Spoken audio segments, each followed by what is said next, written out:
Alright, yo guys, it's Unknown here basically, and today's video is a little short one. So basically we're gonna be investigating some TikTok stupidity again. This time from a mutual of mine called Shadow Master. Basically they made a video asking questions to a lot of Fnaf power scalers. I got my Discord server of Fnaf's like my community server and specifically the 5 Nights at Freddy's categories ready. So I'm gonna basically just debunk all the stuff he does and show all the scans and things for the reason of why the Fnaf cast scale is high. Basically this video is gonna be rather a example of how people don't know nothing about Fnaf and how Fnaf gets insanely underrated due to the fact that people don't know jack shit about it and refuse to actually do some research and appeal to dumb fucks on the internet like MatPat and stuff. Actually, MatPat's not an idiot, but you get the point. So yeah, we're just gonna investigate this video real quick. So we're gonna start. How the fuck are they multiversal? Okay, so basically the reason why is that I'm gonna go over simplicity stuff. So for instance, we have characters like Eleanor. Essentially Eleanor basically like has feats of creating her own pocket dimensions that are spatial and temporal, as basically there's multiple confirmations within the Fnaf verse that basically space-time exists. Here's like multiple scans you guys could possibly read. So basically there's multiple scans within them, and Eleanor could basically make her own pocket realities out of them. Even then when Larson fights her and she makes a pocket reality in their fight, he literally states how these realities of hers basically have starry skies, which would basically be multi-solar system level. So meaning that Eleanor via creation feeds or her remnant powers will basically have this. This is through the power of remnant and agony, by the way. So agony users essentially could scale to this, basically being multiversal. Another reason that we can do is go to Fnaf World, where Fnaf World has a bunch of scales. I'm gonna just show method 1 right here. You guys can just read that. Method 2, literally we basically have multiple expansions of games, which are basically their own separate universes, and the cast basically destroys them all, which is basically also low multi. We even have the same thing right here, just you guys can read. And then it's just a 5D argument, etc., etc. You guys can pause this and read all that. So we also have even instances where other characters are shown to be able to basically affect like space and time and stuff.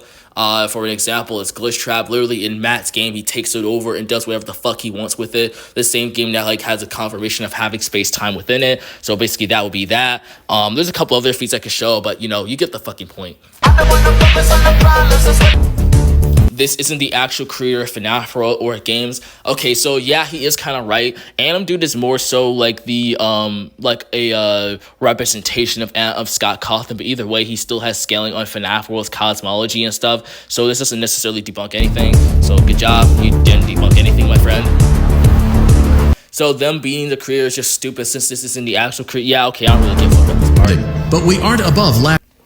Yeah, this is the creator of 2 games. Yeah, I really don't care. This basically, FNAF is more of a game. Okay, so this is just self-contradicting, as I'm gonna just go to FNAF World section real quick. So basically, when it comes to FNAF World's canonicity, you can basically read all this, but FNAF World is basically, in short, just like the more heavenly space of the FNAF universe. It's a universe that basically was more so created by the agony of the crying child that exists outside the main timeline universe in a separate, place. Think of it kind of like the heaven space of the FNAF verse. Like think of it like FNAF's version of heaven. And here's multiple parts of basically how FNAF World is canon. And then we can even see here that FNAF World is clearly connected to that of FNAF 3 and 4, as FNAF World is literally within the same place as the FNAF 3 minigames, meaning that FNAF World basically does take a place and is not existing as a game.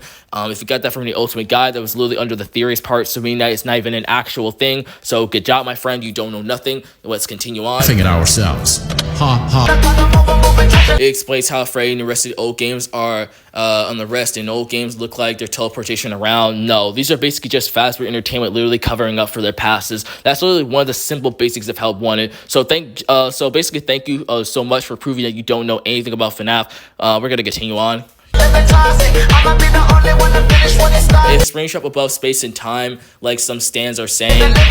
Okay, so basically, he doesn't understand that there's a thing called physical attack potency and spiritual or hacks attack potency, which Afton has, that basically allows him to basically have that. Also, he mostly has inverse on characters, or through his spiritual form, he basically is unbounded and completely, like, in a way untethered to the cosmology, which would basically inherently mean that he could be around a 4D or a low multi-level, or if he since he does have statements of how he basically bursts, gives, and amplified by the agony creatures that he makes, like Eleanor, Shadow, Frey, and stuff, he would inherently just scale to them automatically, but that's besides the point. Okay, so now this part is just horrible. Okay, first of all, it's just plot into stupidity, as essentially this is for characters all over fiction. And the next part is that if you guys understand what the mimic is, then you would already know that this part is just flawed in itself, as this basically is not Afton. Burnshop is not Afton. So yeah, so you already kind of messed up here, buddy.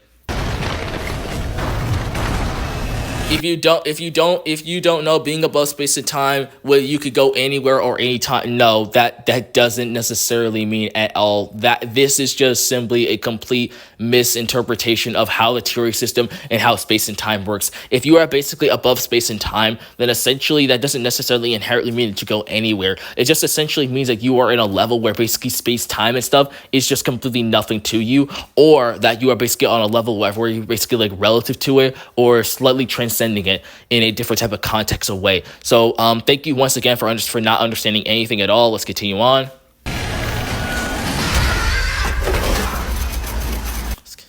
Novels and books are not canon. It's common now. Okay, so now this is the part where I really wanted to make fun of you at, but I'm not going to. Hopefully TikTok allows me to have this video up. So basically we're going to be debunking now by going over. So basically Scott Cawthon literally states that the first novel was canon, but in a different timeline. And the fact that like basically in later iterations, when it came to the original 3 novelizations, he basically goes back on this and basically states how they are like basically ideas for the games, and even how like they are elaborations. They are made to expand upon the lore and tell stories through the eyes of different things to basically elaborate on the games further, which literally Scott Cawthon literally admits this right here.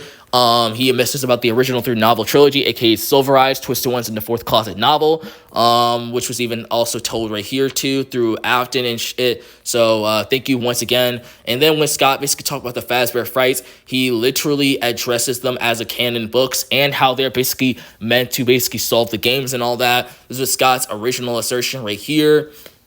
You guys can pause to read that one. But then literally he addresses them on the back and covers as part of his canon.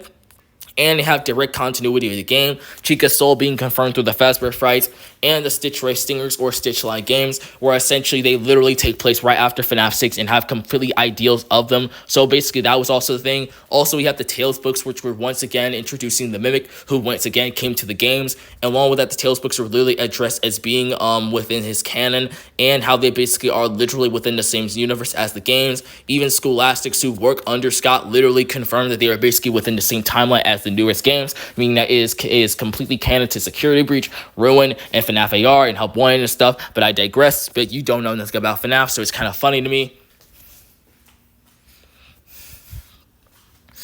If that's the whole argument, yeah, okay, I really don't care.